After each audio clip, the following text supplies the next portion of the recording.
human rights are constantly challenged, and freedoms denied. Freedom to live in a clean, safe, and healthy environment. Freedom to be treated equally, making choices based on personal convictions. Life is a blessing, but domestic violence, ethnic hate, and social intolerance suffocates life. In an attempt to survive, aggressively reclaiming rights becomes the only just solution to an unjust violation. The victim is now the oppressor. The oppressor is now the victim.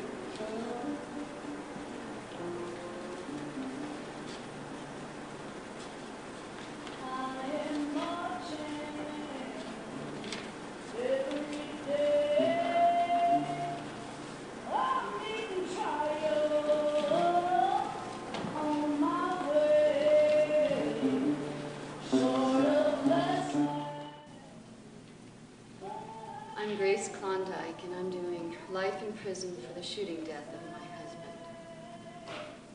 There was a lot of violence in my home growing up. My father drank a lot. Whenever he'd get drunk, he'd turn on my mother, just beat the shit out of her for no reason. Then one night, I remember her running into my bedroom and waking us up, and we left the house. We were running away on foot because she didn't have a car, and when I couldn't keep up anymore, she held my brother in her arms, put me on her back to carry me, to run, to go. But we didn't get very far. We lasted about a day or two. There was nowhere to go, except back home. When I got older and I found out that my mother was dying, Richard came into my life like a guardian angel. He was everything at first, everything you can imagine. There were some rough edges. I thought of him like you'd think of a fixer-upper house. He just needed a little bit of this, a little bit of that, and everything would be fine. I didn't know any better. I didn't know about the red flags and warning signs of domestic violence. The first time I realized that something might be off was several months into the relationship. We'd been somewhere together, we were traveling home in separate vehicles, and I needed to stop at the supermarket. When I pulled into the parking lot, I saw his car there. He had a really unique car, it was hard to miss. So when I got home, I asked him, "Was that you in the parking lot?" He said, "Yes." I said, "Well, what were you doing there?" I said, "I was just checking. I just wanted to make sure you were really where you said you were."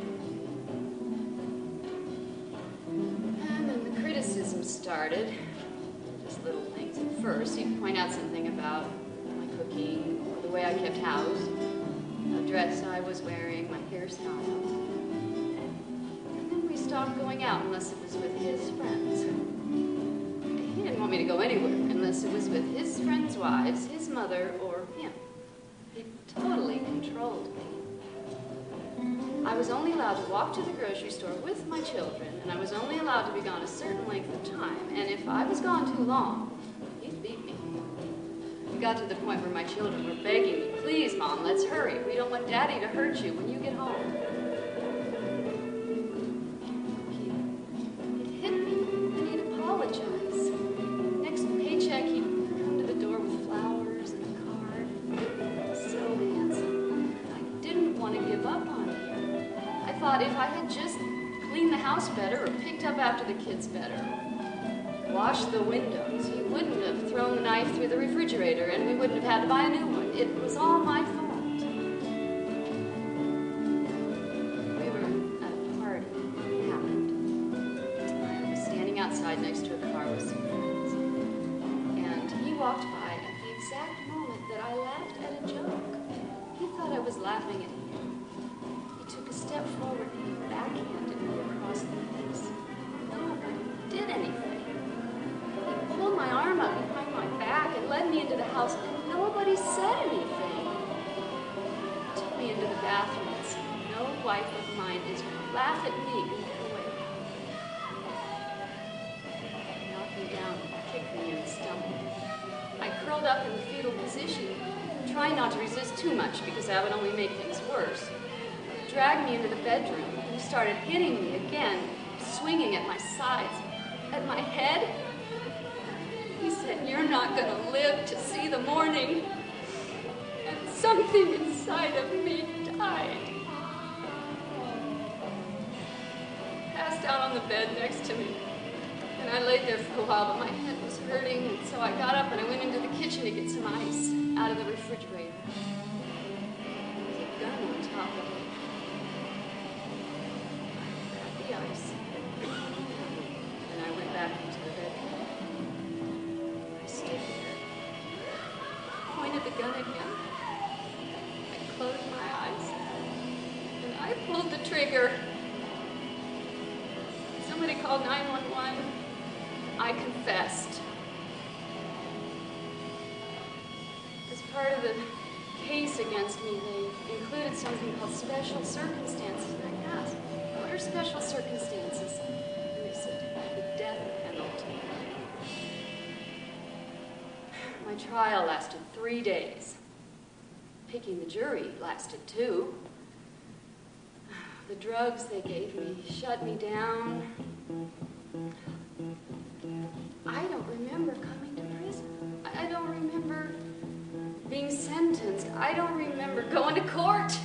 I was so shut down, knocked out, in shock. I don't know what happened. I don't even know if I testified.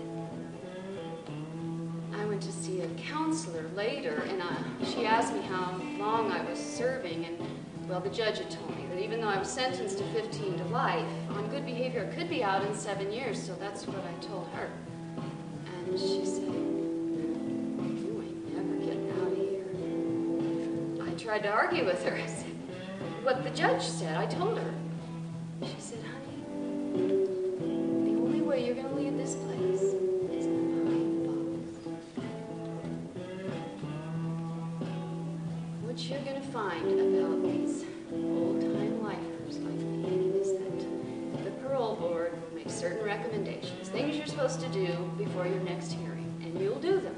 And then they'll say, well, now we want you to do these, and you'll do those. And it just keeps going on and on until you reach a peak, and then finally there's nothing else to do.